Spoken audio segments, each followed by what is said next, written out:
सिया डोली में सवार, रामचंद्र नीचा में छठ ठार। रामचंद्र नीचा में छठ ठार, ई नहीं ऊचित विचार। अवधपुर में ई नहीं ऊचित विचार। अवधपुर में सिया डोली में सवार, रामचंद्र नीचा में छठ ठार। रामचंद्र नीचा में छठ ठार, ई नहीं ऊचित विचार। अवधपुर में ई नहीं ऊचित विचार। अवधपुर में सासु डाला लेलनि साज, लेलनि दियरा जराय। लेलनि दियरा जराय, सासु परिछैल तैयार। अवधपुर में सासु परिछैल तैयार। अवधपुर में लेलनि मुठरा भातक हाथ, कलश लेलनि सजाय।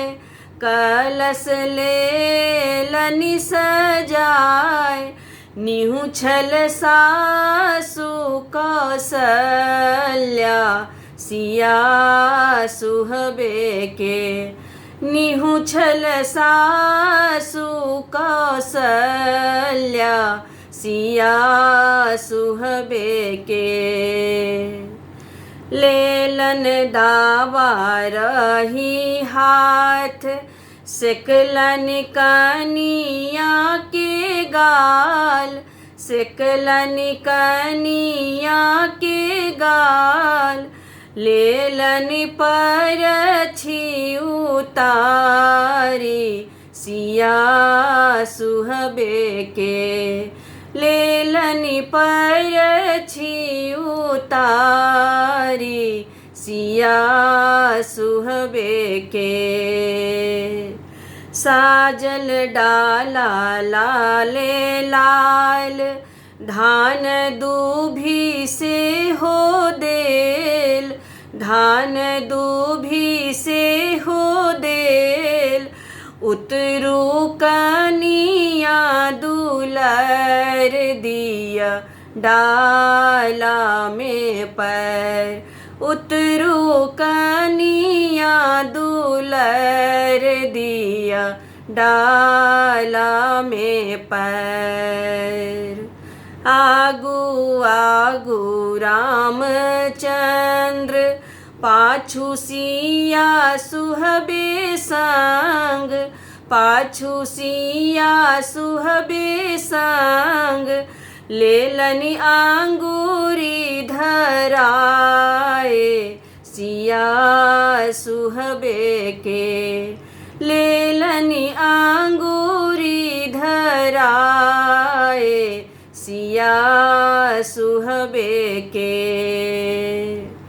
चलला को बर घर राम, सखी सब मंगल गाय। सखी सब मंगल गाय, बहिन छेकलन दुआरी। अवधपुर में बहिन छेकलन दुआरी। अवधपुर में सिया डोली में सवार, राम जी नीचा में छठ ठार। राम जी नीचा में छठ ठार, ई नहीं ऊचित विचार अवधपुर में। ई नहीं उचित विचार अवधपुर में। ई नहीं उचित विचार अवधपुर में। ई नहीं उचित विचार अवधपुर